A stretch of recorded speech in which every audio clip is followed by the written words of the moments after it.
Ya estamos grabando. Muy buenas tardes, estimados y estimadas estudiantes. Espero que estén todos muy bien el día de hoy.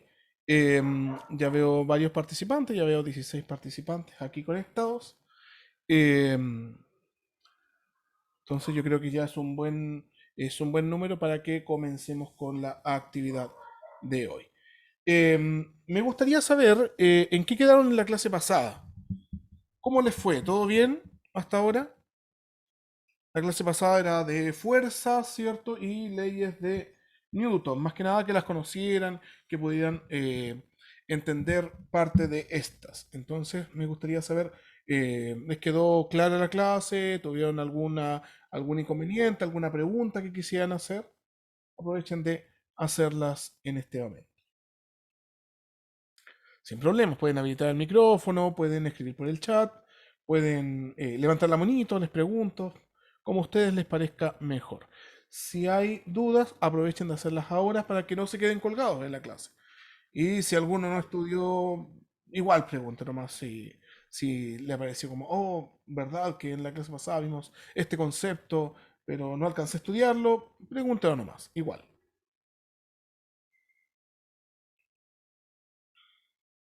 A ver, Camila, ¿todo bien? ¿Cómo entró a la clase pasada o no? Le pregunto a Camila porque me aparece acá al medio en la. Como Camila, así, grande. ¿Está por ahí o no? Camila Guzmán. Ah, ya, no pudo ingresar la clase pasada.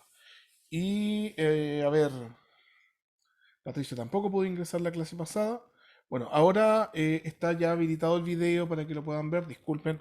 eh, ahí, eh, ¿cómo se llama? Denme un instante.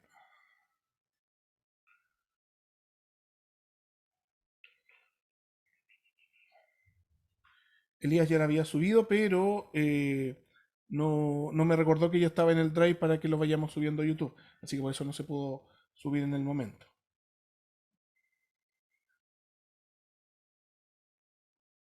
Ya, Victoria me dice que no está a la par porque ha ido de a poquito viendo las clases. No hay problema. Traten igual de estudiarse un poquito las clases o estudiarse la clase anterior para que, bueno, cuando estén disponibles en el momento, porque tampoco podemos exigirles que se estudie la clase pasada si no está disponible, no está disponible en el momento. ¿Ya? Pero vayan consultando nomás, ¿ya? Lo importante ahora, Victoria, es que estés bien concentrada en la actividad que vamos a tener hoy para que después en la próxima clase vaya haciendo todas las preguntas pertinentes. ¿Ya? ¿Todo bien, Victoria?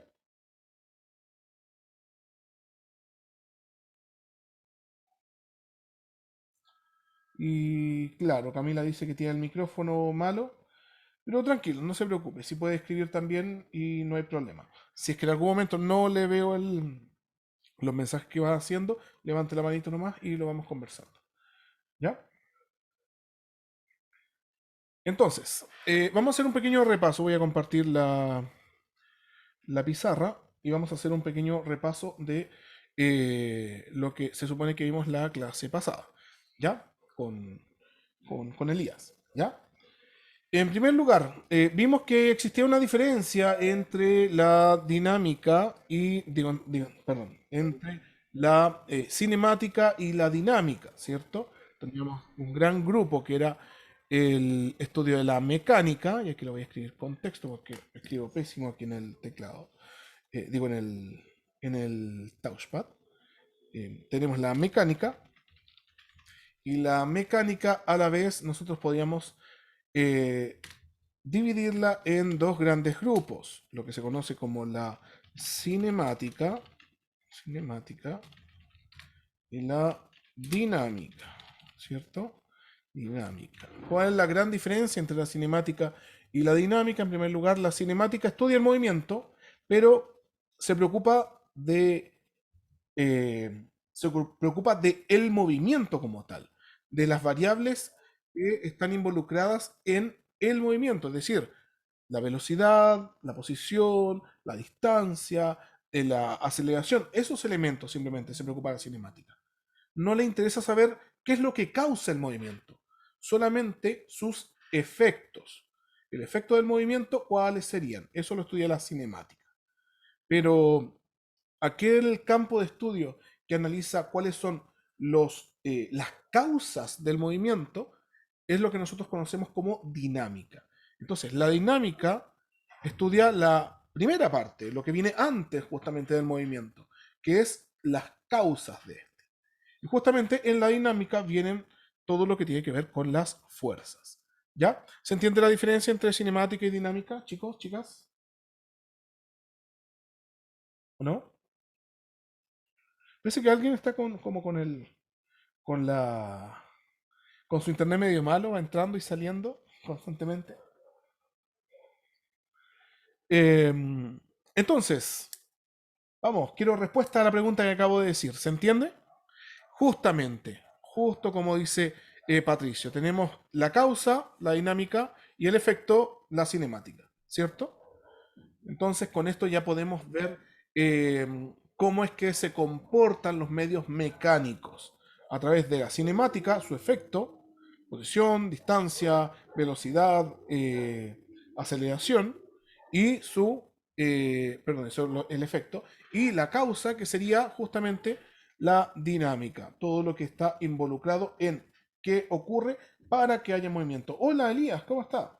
Voy a hacerlo con Hola, hola. inmediatamente. Hola a todos igual. Ahí está, ya es coanfitrión y puede bloquear a los estudiantes si quiere en algún momento. No, mentira, no. Ya. Vamos a bloquear. Eh, entonces, esto es lo que ya comentaron obviamente con Elías y vieron también las distintas fuerzas. Por un lado teníamos las fuerzas por contacto, ¿cierto? Contacto, y por otro lado teníamos las fuerzas a distancia. Esto ocurría porque había un contacto mecánico entre los elementos, ¿cierto? Y las fuerzas a distancia es porque había algo mediando, que no era algo que estuviera en contacto, sino que algo inherente al espacio y al tiempo, que en este caso son los campos. Podría ser los campos magnéticos que producen fuerzas magnéticas, los campos eléctricos que producen fuerza eléctrica, pero en este caso nos concentramos en lo que es la mecánica. Así que no vemos ni campo magnético ni campo eléctrico. Eso lo vamos a ver prácticamente al finalizar el curso. Pero sí existe un campo que afecta a los elementos mecánicos, que es el campo gravitatorio. Y esto lo mencionó también Elías en la clase pasada. ¿Ya? Campo gravitatorio. Ah, Angelo. ¿Angelo nos escucha? Parece que tiene mucho... Disculpe, profesor, se me activó el audio sin querer. Disculpe. Ah, sí, no se preocupe. Trata de buscar un lugar un poquito más aislado para que pueda tener una clase más amena y que no lo estén molestando alrededor. ¿Ya, Angelo? No es porque nos molesta el ruido. Bueno, molesta un poquito, pero no es que nos moleste el ruido, sino que es para que usted vaya comprendiendo bien la clase. ¿Ya? Entonces, teníamos el contacto, teníamos la distancia. Recuerden, la distancia en este caso estaba mediada por algo que afectaba al espacio y al tiempo, que en este caso son los campos gravitatorios que nos afectan a nosotros, a los planetas, al sistema solar, al Sol, al universo en general. ¿Cierto? Si hay masa, hay un campo gravitatorio. ¿Qué más? Aparte de separar nuestras fuerzas en fuerzas de contacto y fuerzas a distancia, tenemos las distintas otras fuerzas. Las fuerzas categorizadas según la situación en la que nos encontremos. ¿Ya? Si tenemos un cuerpo que tiene masa, cualquier masa, ¿qué fuerza vamos a encontrar? ¿Esto lo vieron? Si existe masa y existe una aceleración de gravedad, ¿qué fuerza tenemos?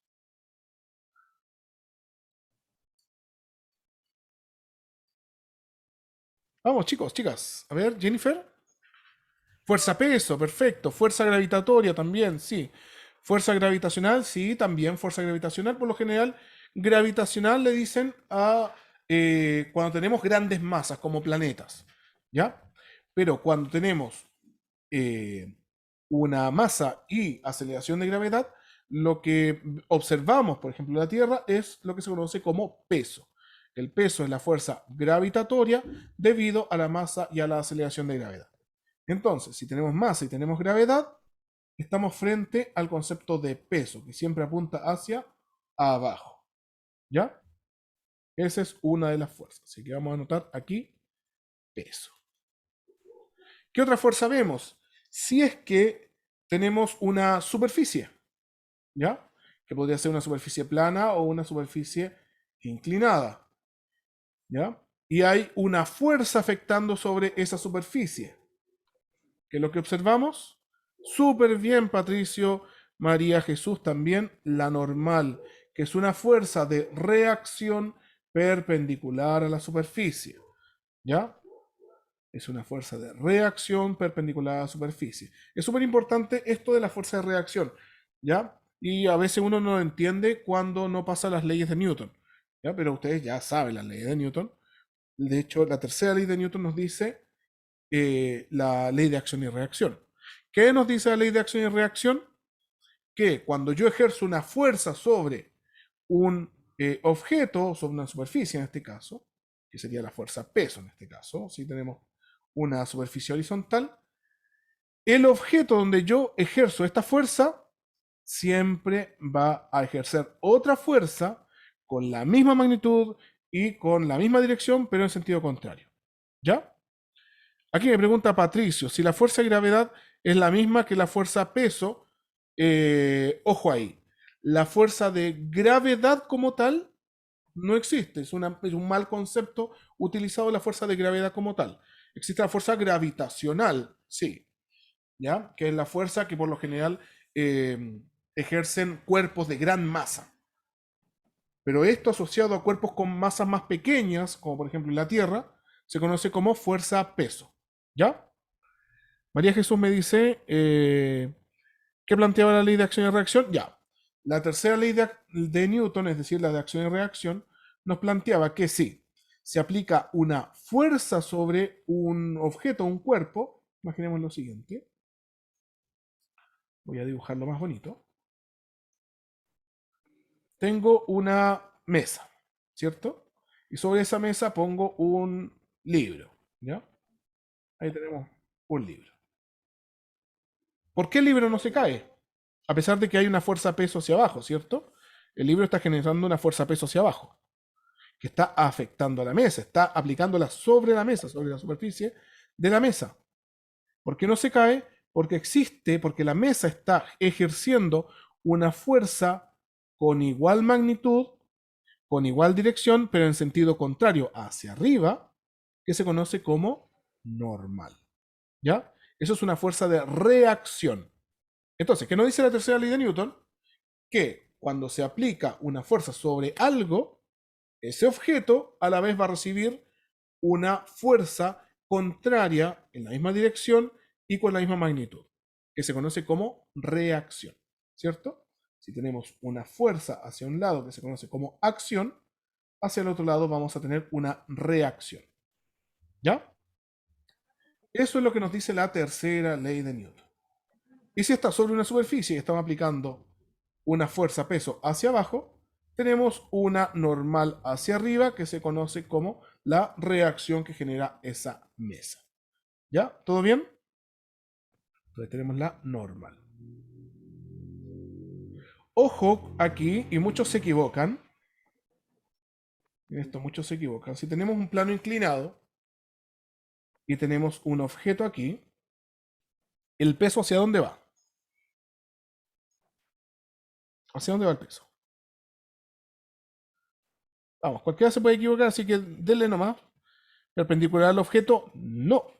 El peso siempre, siempre, siempre va hacia abajo, hacia el centro del planeta. ¿Se entiende, Patricio? El peso siempre va hacia el centro. Igual, hacia el centro del planeta. Hacia abajo en este caso. Si aquí tenemos el suelo, el peso siempre va a ir en dirección al suelo. Lo que pasa es que existe algo que se conoce como la componente del peso, y esto lo conversamos durante las primeras clases. Este vector peso va a tener una componente que es perpendicular a la superficie, ¿cierto? Pero ojo, esto que está aquí no es la normal. Eso es la componente del peso que es perpendicular a la superficie. ¿Ya? Y hacia el otro lado tenemos la reacción ¿a qué cosa? ¿Al peso? No, a la componente perpendicular del peso. ¿Ya? ¿Se entiende, Patricio?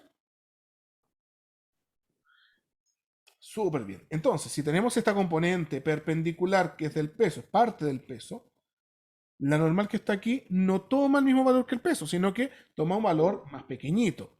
¿Debido a qué cosa? A que solamente estamos tomando una componente, un pedazo de la fuerza del peso. La otra componente va en el mismo sentido que nuestra superficie. ¿Ya? ¿Todo bien? ¿Todo claro? ¿Alguna duda hasta ahora o alguna consulta que les vaya surgiendo? Todas estas cosas van generando dudas de repente, así que denle nomás. Si alguno tiene alguna pregunta, alguna duda relacionada a lo que estamos viendo, puede hacerla. ¿Ya? Perfecto. Ya vimos lo que es la normal. Ahora, si nosotros tenemos una superficie, esta superficie es rugosa y está en contacto con un cuerpo cuya superficie también es rugosa, y esta la pretendo mover, ¿qué fuerza estamos observando ahí? Si yo aplico una fuerza, por ejemplo. ¿Fuerza roce?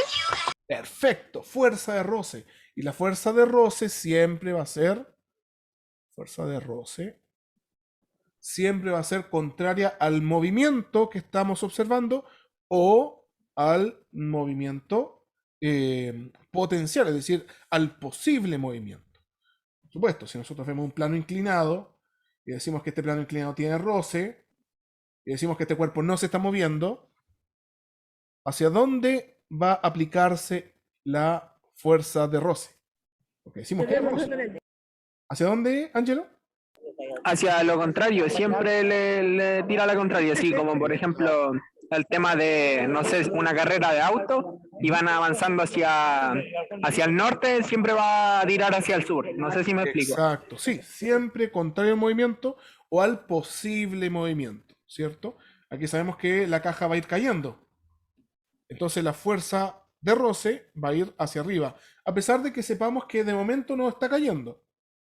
¿Ya? Profe, disculpe, al momento de una cosa que está así sin movimiento, igual existe la fuerza de roce o no? Sí, existe la fuerza de roce. Esa fuerza de roce se conoce como fuerza de roce estática. Lo que pasa es que es una fuerza de roce potencial que se va a aplicar siempre y cuando haya una fuerza contraria.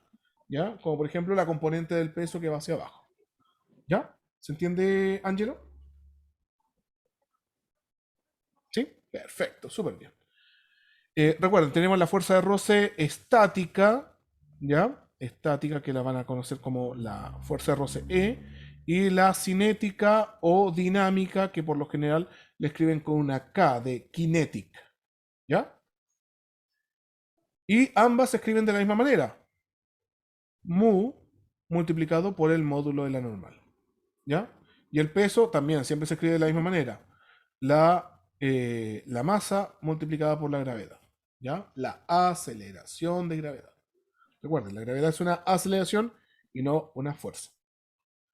¿Qué otra fuerza habíamos visto? La tensión, ¿cierto? Excelente, tensión. Muy bien, Patricio. Tensión. Que es la que ocurre cuando tenemos un cuerpo colgando o tirando de algún objeto, digamos cuerda, alambre, una soga, lo que sea. Ahora, por lo general, esta tensión ocurre con cuerdas ideales. ¿Qué quiere decir que sean cuerdas ideales? Que las cuerdas no se estiran, no tienen masa y no tienen roce. ¿Ya? Esas serían las cuerdas ideales, los alambres ideales o las cadenas ideales.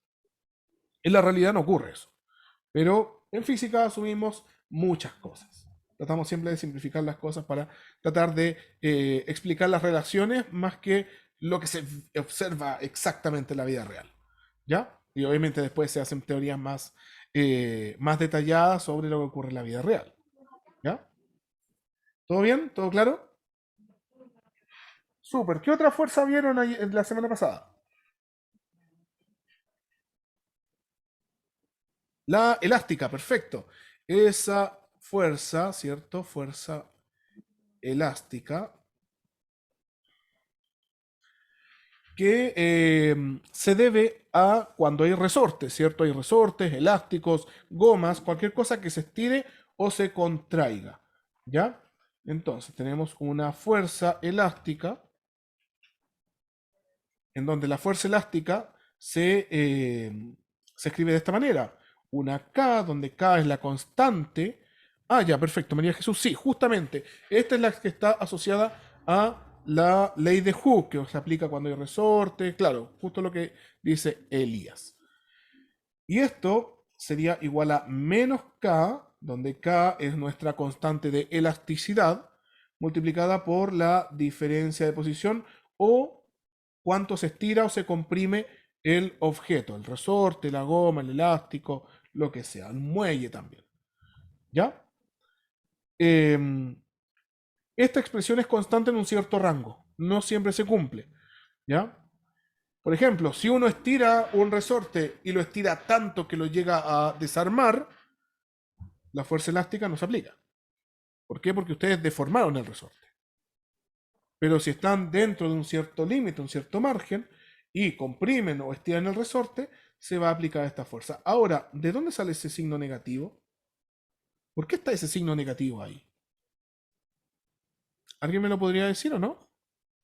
Yo se lo expliqué la semana pasada, así que espero que respondan eso.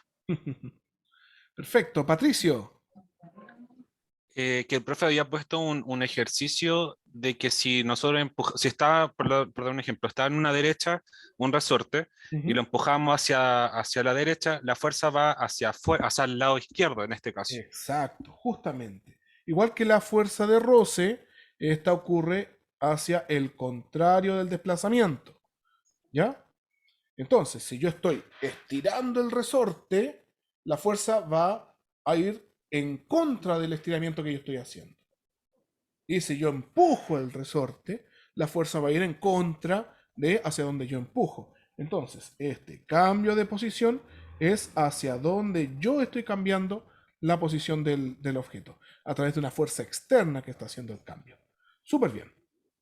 ¿Alguna duda hasta ahora? ¿Todo bien? ¿Todo claro? Entonces, tenemos peso normal, fuerza de roce, tensión, fuerza elástica. ¿Alguna otra fuerza más o no? ¿Pues serán todas? Profe, una consulta. Dígame, Patricio. En el mismo ejemplo del resorte, si Ujú. nosotros empujamos el resorte hacia el lado derecho, ¿habría una aceleración de velocidad cuando se estira? Sí, justamente. Eso viene dado por la ley de Newton. Primero, recordemos un poquito la ley de Newton antes de hablar de este ejercicio. ¿Ya, Patricio? La clase pasada, si no me equivoco, Elías le mostró las leyes de Newton. La primera ley de Newton era la ley de la inercia, que es lo que nos decía que si yo no aplico, si no se aplica ninguna fuerza sobre un cuerpo, el cuerpo mantiene su estado de movimiento, o reposo o movimiento rectilíneo uniforme. ¿Ya? Ojo, el reposo es un movimiento especial del movimiento rectilíneo uniforme. Recuerda que el movimiento rectilíneo uniforme es cuando un cuerpo se mueve con velocidad constante, ¿cierto? Y velocidad constante implica la misma dirección también. Y si la velocidad es cero, ¿es constante la velocidad o no? ¿Sí o no? ¿Qué dicen? Sí, justamente. ¿Sí? Es constante la velocidad. ¿Ya? Qué buen efecto de sonido. Entonces, sí, es constante la velocidad cuando la velocidad es igual a cero. Por lo tanto, el movimiento rectilíneo uniforme y un cuerpo que está detenido también está en movimiento rectilíneo uniforme. Por lo tanto, el reposo es un caso especial de movimiento rectilíneo uniforme. Si no se aplica ninguna fuerza externa a un cuerpo, este mantiene su estado de movimiento de un movimiento rectilíneo uniforme. ¿Se entiende? Segunda ley de Newton. Ley de la aceleración.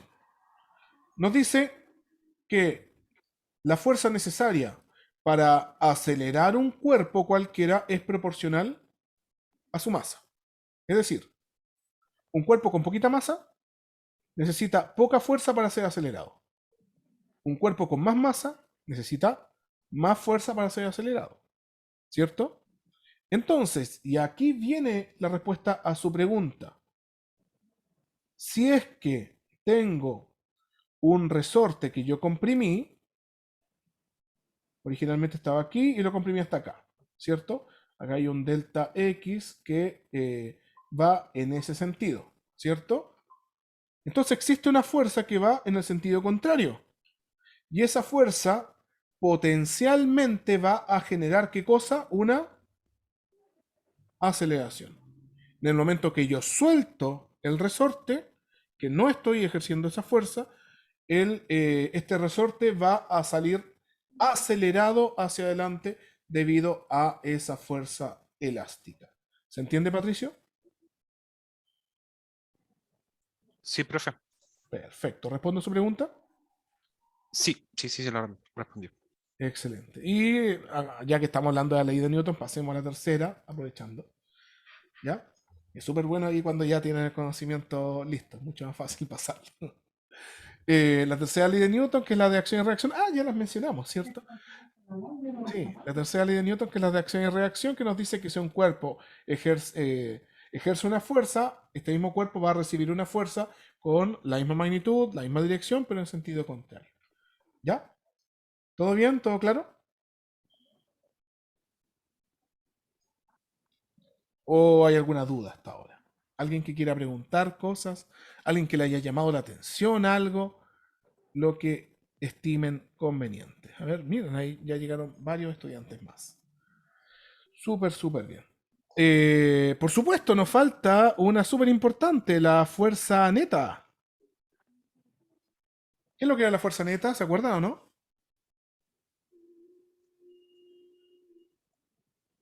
La suma de todo, justamente, la fuerza neta es la suma de toda la fuerza total que hay. Y recuerden, no es una suma algebraica, es una suma vectorial, porque las fuerzas son una magnitud vectorial. Dígame, Antonio.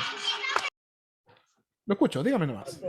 En la fuerza elástica siempre tira hacia el centro, ¿verdad? ¿O no? La fuerza elástica siempre empuja hacia su punto de equilibrio.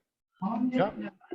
Entonces, si el punto de equilibrio está hacia la derecha, ¿cierto? Si el punto de equilibrio está hacia la derecha de donde se encuentra actualmente el resorte, hacia la derecha se va a mover. Si el punto de equilibrio se encuentra a la izquierda de donde se encuentra el resorte, la fuerza va a ir hacia la izquierda. ¿Se entiende, Angelo? Vale, profe, sí, entiendo. Perfecto. Entonces, siempre fíjense en el punto de equilibrio del resorte. O del Profe, elástico, o de la goma.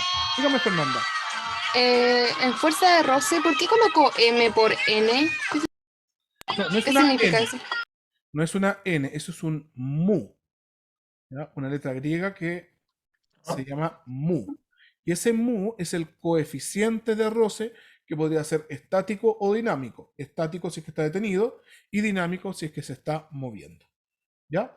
Es es un valor de cuánto es la cantidad de fuerza que estaría extrayendo desde la normal. Es como un porcentaje más o menos de la fuerza. ¿Se entiende? Eso les dije la semana Sí, se pasada. entiende. Sí, es que lo había olvidado. Ese se llama Rho. Es así. ¿Ya? No, mu, rho es este, acuérdate. Ah, ¿verdad? Ese me acuerdo que lo pasé en la densidad. Se me ha olvidado. Sí, Mu. ese es rho. Y este de acá es mu. ¿Ya? Ese iba a ser si nuestra fuerza de fricción iba a estar en una superficie que era estático o cinético. Eso es lo que representa mu, Ujú. por si acaso. Entonces Se lo tenemos había explicado un poquito en el. mu estático. Ojo ahí, esto es súper importante. Mu estático va a ser más grande